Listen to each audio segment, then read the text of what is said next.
ಮತ್ತೊಮ್ಮೆ ಲೇಡೀಸ್ ಸ್ಪೆಷಲ್ಗೆ ಸ್ವಾಗತ. ಬನ್ನಿ, ನಾನಿವತ್ತು ಹೀರೆಕಾಯಿ ಗೊಜ್ಜು ಅಥವಾ ಹೀರೆಕಾಯಿ ಎಣ್ಗಾಯಿನ ಯಾವ ರೀತಿ ಮಾಡೋದು ಅಂತ ತೋರಿಸ್ಕೊಡ್ತಾ ಇದ್ದೀನಿ. ಇದು ಉತ್ತರ ಕರ್ನಾಟಕ ಸ್ಟೈಲಲ್ಲಿ ನಾನು ಇವತ್ತು ತೋರಿಸ್ಕೊಡ್ತಾ ಇದ್ದೀನಿ. ಇದಕ್ಕೂ ಮುಂಚೆ ನೀವಿನ್ನೂ ನಮ್ಮ ಚಾನಲ್ಗೆ ಸಬ್ಸ್ಕ್ರೈಬ್ ಅಂದರೆ ಪ್ಲೀಸ್ ಸಬ್ಸ್ಕ್ರೈಬ್ ಆಗಿ. ಬನ್ನಿ ಮಾಡೋದು ಹೇಗೆ ಅಂತ ತೋರಿಸ್ಕೊಡ್ತಾ ಇದ್ದೀನಿ. ಮೊದಲನೇದಾಗಿ ಹಸಿಮೆಣಸಿನ್ಕಾಯಿ, ಶುಂಠಿ, ಬೆಳ್ಳುಳ್ಳಿ, ಶೇಂಗಾ ಮತ್ತು ಕಾಯಿ ತುರಿ, ಈರುಳ್ಳಿ ಮತ್ತು ಕೊತ್ತಂಬರಿ ಸೊಪ್ಪನ್ನ ತೊಗೊಳ್ತಾ ಇದ್ದೀವಿ. ಅದರ ಜೊತೆಗೆ ನಾವು ಇಲ್ಲಿ ಗುರೆಳ್ಳು ಅಥವಾ ಕುರ್ಷಣಿ ಕಾಳು ಅಂತ ಏನು ಹೇಳ್ತೀವಲ್ಲ ಅದನ್ನು ತೊಗೊತಾ ಇದ್ದೀನಿ. ನಿಮಗೆ ಪೌಡ್ರ್ ಇತ್ತು ಅಂದರೆ ಪೌಡ್ರ್ ಬೇಕಾದ್ರೂ ಯೂಸ್ ಮಾಡ್ಬೋದು, ಇದು ನಿಮ್ಮ ಆಪ್ಷನಲ್ಲು. ನೆಕ್ಸ್ಟ್ ಹೀರೆಕಾಯಿನ ನಾವು ಪೀಲ್ ಮಾಡಿಬಿಟ್ಟು ಕ್ಲೀನ್ ಮಾಡ್ಕೊಂಡ್ಬಿಟ್ಟು ಇದನ್ನು ಈ ಥರ ಕಟ್ ಮಾಡಿ ಇಟ್ಕೊಂಡಿದ್ದೀನಿ.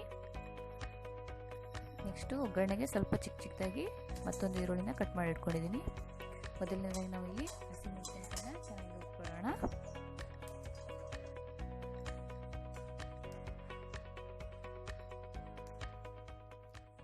ನೆಕ್ಸ್ಟ್ ಎಣ್ಣೆಯನ್ನು ತೊಗೊಂಡಿದ್ವಲ್ಲ ಅದನ್ನು ಸಹಿತ ನಾವು ಚೆನ್ನಾಗಿ ಹುರ್ಕೋಬೇಕಾಗುತ್ತೆ. ಚೆನ್ನಾಗಿ ಹುರಿದ್ಬಿಟ್ಟು ಸಿಪ್ಪೆ ತೆಗೆದ್ಬಿಟ್ಟು ಇಟ್ಕೊಳ್ಳೋಣ.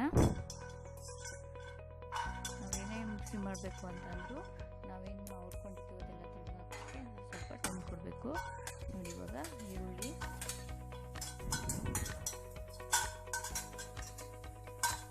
ಶುಂಠಿ ಮತ್ತು ಬೆಳ್ಳುಳ್ಳಿನ ಇದಕ್ಕೆ ಆ್ಯಡ್ ಮಾಡ್ಕೊತಾ ಇದ್ದೀನಿ. ಮತ್ತು ಇಲ್ಲಿ ಸ್ವಲ್ಪ ಕಾಯಿ ತುರಿನೂ ಹಾಕ್ಕೊತಾ ಇದ್ದೀನಿ. ಹಾಕ್ಕೊಂಬಿಟ್ಟು ಚೆನ್ನಾಗಿ ಹುರ್ಕೊಳ್ಳೋಣ.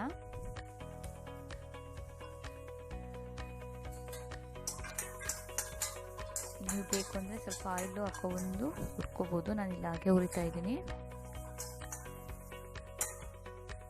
ಇದೆಲ್ಲ ಚೆನ್ನಾಗಿ ಹುರ್ಕೊಂಡ್ಬಿಟ್ಟು ಸ್ವಲ್ಪ ತಣ್ಣಗಾದ್ಮೇಲೆ ನಾವು ಇದನ್ನು ಮಿಕ್ಸಿ ಮಾಡ್ಕೋಬೇಕಾಗುತ್ತೆ.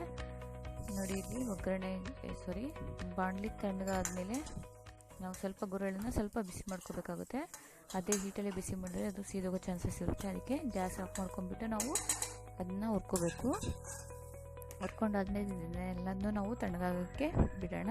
ಇದೆಲ್ಲ ತಣ್ಣಗಾದ್ಮೇಲೆ ಅದ್ರ ಜೊತೆ ಸ್ವಲ್ಪ ಬೆಲ್ಲ ಮತ್ತು ಸಾಂಬಾರು ಪೌಡರನ್ನು ಹಾಕ್ಕೊಂಡ್ಬಿಟ್ಟು ನಾವು ಅದನ್ನು ಮಿಕ್ಸಿ ಮಾಡ್ಕೋಬೇಕಾಗುತ್ತೆ. ನಿಮ್ಗೆ ಬೇಕು ಅಂದರೆ ಇಲ್ಲಿ ದಪ್ಪ ಉಪ್ಪು ಯೂಸ್ ಮಾಡೋದಾದರೆ ಉಪ್ಪನ್ನು ಸಹಿತ ಹಾಕ್ಕೋಬೋದು. ನಾನು ಇಲ್ಲಿ ಹಾಕ್ಕೊಂಡಿಲ್ಲ.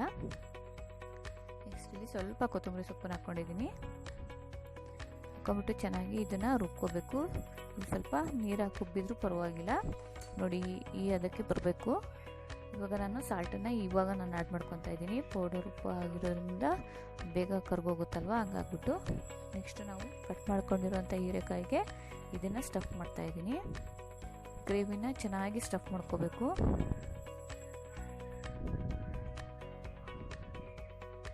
ಈ ಥರ ನಾವು ಎಲ್ಲ ಕಟ್ ಮಾಡ್ಕೊಂಡಿರೋ ಪೀಸಸ್ ಏನಿರುತ್ತಲ್ಲ, ಹೀರೆಕಾಯಿ ಪೀಸಸ್ಗೆ ಎಲ್ಲದಕ್ಕೂ ಇದನ್ನು ನೀಟಾಗಿ ನಾವು ಸ್ಟಫ್ ಮಾಡ್ಕೋಬೇಕಾಗುತ್ತೆ. ತುಂಬ ಚೆನ್ನಾಗಿರುತ್ತೆ ಫ್ರೆಂಡ್ಸ್. ಇದು ಅಕ್ಕಿ ರೊಟ್ಟಿ ಜೊತೆ, ಜೋಳದ ರೊಟ್ಟಿ ಜೊತೆ, ಬಿಸಿ ಅನ್ನ ಜೊತೆಗೂ ತುಂಬ ಚೆನ್ನಾಗಿರುತ್ತೆ. ಮತ್ತು ಅಕ್ಕಿ ರೊಟ್ಟಿ, ಜೋಳದ ರೊಟ್ಟಿ, ಚಪಾತಿ, ನೀವು ಆಮೇಲೆ ಬಿಳಿ ಹೋಳಿಗೆ ಅಂತ ಮಾಡ್ತೀವಿ, ಅದ್ರ ಜೊತೆ ಸಹಿತ ತುಂಬ ಚೆನ್ನಾಗಿರುತ್ತೆ ಫ್ರೆಂಡ್ಸ್. ಇದು ಕಾಂಬಿನೇಷನ್ನು ನೀವು ಟ್ರೈ ಮಾಡಿ ನೋಡಿ, ತುಂಬ ಇಷ್ಟಪಡ್ತೀರಾ. ಉತ್ತರ ಕರ್ನಾಟಕ ಸ್ಟೈಲು ಅಡುಗೆನೇ ಆಗಲ್ವಾ, ತುಂಬ ಟೇಸ್ಟಿಯಾಗಿರ್ತವೆ. ನೋಡಿ, ಇವಾಗ ನಾವು ಒಗ್ಗರಣೆಗೆ ಎಣ್ಣೆನ ಹಾಕ್ಕೊತಾ ಇದ್ದೀನಿ. ಎಣ್ಣೆ ಚೆನ್ನಾಗಿ ಕಾದಾದ್ಮೇಲೆ ಸ್ವಲ್ಪ ಅದಕ್ಕೆ ಸಾಸಿವೆ ಮತ್ತು ಜೀರಿಗೆನ ಆ್ಯಡ್ ಮಾಡ್ಕೊಳ್ಳೋಣ.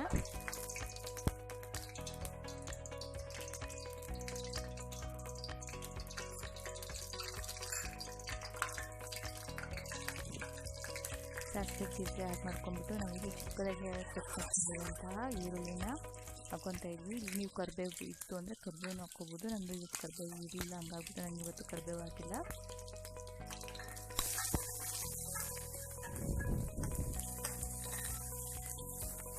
ನೋಡಿ, ಇದು ಚೆನ್ನಾಗಿ ಫ್ರೈ ಆದಮೇಲೆ ನಾವು ನೆಕ್ಸ್ಟು ಸ್ಟಫ್ ಮಾಡ್ಕೊಂಡು ಇಟ್ಕೊಂಡಿರೋಂಥ ಹೀರೆಕಾಯಿ ಏನಿರುತ್ತಲ್ಲ ಅದನ್ನು ಒಂದೊಂದಾಗಿ ಸೇರಿಸ್ಕೊಳ್ಳೋಣ.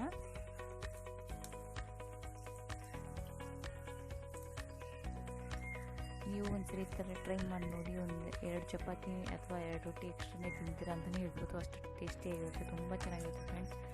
ಮಿಸ್ ಮಾಡಬೇಡಿ, ಒಂದ್ಸರಿ ಟ್ರೈ ಮಾಡಿ ನೋಡಿ.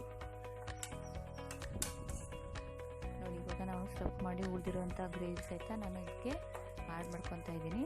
ಆಮೇಲೆ ಮಿಕ್ಸಿ ಜಾರ್ಗೆ ನಾನು ಸ್ವಲ್ಪ ನೀರನ್ನು ಹಾಕಿ ಇಟ್ಟಿದ್ದೆ, ಅದನ್ನು ಸಹಿತ ನನಗೆ ಆ್ಯಡ್ ಮಾಡ್ಕೊತಾ ಇದ್ದೀನಿ. ಅಂದರೆ ಅದರಲ್ಲಿರೋ ಮಸಾಲೆ ಎಲ್ಲ ಇದಕ್ಕೆ ಸೇರಲಿ ಅನ್ನೋ ಕಾರಣಕ್ಕೋಸ್ಕರ. ಇದೆಲ್ಲದನ್ನ ಹಾಕ್ಕೊಂಬಿಟ್ಟು ನಾವು ಇಲ್ಲಿ ಚೆನ್ನಾಗಿ ಇವಾಗ ನೀವು ಒಂದ್ಸರಿ ಟೇಸ್ಟ್ ನೋಡ್ಕೋಬೋದು. ಸ್ವಲ್ಪ ಉಪ್ಪು ಅಥವಾ ಏನಾದರೂ ಕಡಿಮೆ ಆಗಿತ್ತು ಅಂದರೆ ನೀವು ಮತ್ತೆ ಇಲ್ಲಿ ಆ್ಯಡ್ ಮಾಡ್ಬೋದು. ನಾನಿಲ್ಲೇನು ಆ್ಯಡ್ ಮಾಡ್ತಾಯಿಲ್ಲ. ಉಪ್ಪು ಬೇಕು ಅಂದರೆ ನೀವು ಆ್ಯಡ್ ಮಾಡ್ಕೊಂಬಿಟ್ಟು ಇದು ಚೆನ್ನಾಗಿ ಕುದಿ ಬರಬೇಕು. ನೋಡಿ ಈ ಥರ ಚೆನ್ನಾಗಿ ಕುದಿ ಬರಬೇಕು. ಆಮೇಲೆ ಶೇಂಗಾ ಎಲ್ಲ ಹಾಕಿರೋದ್ರಿಂದ ಸ್ವಲ್ಪ ತಳ ಹೋಗ್ತೋ ಚಾನ್ಸಸ್ ಇರುತ್ತೆ. ಅದಕ್ಕೆ ಸ್ವಲ್ಪ ಅವಾಗವಾಗ ಸ್ವಲ್ಪ ಇದನ್ನು ಬಾಡಿಸ್ತಾ ಇರಿ. ಇದನ್ನು ನಿಧಾನವಾಗಿ ಬಾಡಿಸಿ, ಆದಷ್ಟು ಹೀರೆಕಾಯಿ ಇಲ್ಲ ಅಂತಂದರೆ ಪೀಸು ಹೋಳಾಗಿ ಆಗ್ಬಿಡುತ್ತೆ. ಹಂಗಾಗ್ಬಿಟ್ಟು ನೋಡಿ ಕೊನೆಗೆ ನಾವು ಇಲ್ಲಿ ಸ್ವಲ್ಪ ಕೊತ್ತಂಬರಿ ಸೊಪ್ಪನ್ನು ಹಾಕ್ಕೊಂಡ್ಬಿಟ್ಟು ಚೆನ್ನಾಗಿ ಕುದಿಸ್ಕೊಳ್ಳೋಣ. ತುಂಬ ಚೆನ್ನಾಗಿರುತ್ತೆ ಫ್ರೆಂಡ್ಸ್ ಇದು. ಆದಷ್ಟು ಹೀರೆಕಾಯಿ ಬೇಯೋ ತನಕ ನೀವು ಇದನ್ನು ಈ ಥರ ಕುದಿಸ್ಕೋಬೇಕಾಗುತ್ತೆ. ನೋಡಿ ನಿಧಾನವಾಗಿ ಇದನ್ನು ಬಾಡಿಸ್ಕೊತಾ ಇರಿ. ಇದು ನಿಮ್ಗೆ ಗಟ್ಟಿ ಬೇಕು ಅಂದರೆ ಗಟ್ಟಿಯಾಗಿ ಮಾಡ್ಕೋಬೋದು, ತೆಳ್ಳಗೆ ಬೇಕು ಅಂದರೆ ತೆಳ್ಳಗೆ ಬೇಕಾದರೂ ಮಾಡ್ಕೋಬೋದು. ಗ್ರೇವಿ ನಿಮ್ಮ ಯಾವ ಥರ ನಿಮ್ಗೆ ಇಷ್ಟ ಆಗುತ್ತೋ ಆ ಥರ ಮಾಡ್ಕೊಳ್ಳಿ. ತುಂಬ ಚೆನ್ನಾಗಿರುತ್ತೆ ಫ್ರೆಂಡ್ಸ್. ಇದನ್ನು ಹೀರೆಕಾಯಿ ಬೇಯೋವರೆಗೂ ಸ್ವಲ್ಪ ಇದನ್ನು ಈ ಥರ ಕುದಿಸ್ಕೊಳ್ಳಿ. ತುಂಬ ಚೆನ್ನಾಗಿರುತ್ತೆ. ಒಂದ್ಸಲ ಟ್ರೈ ಮಾಡಿ ನೋಡಿ.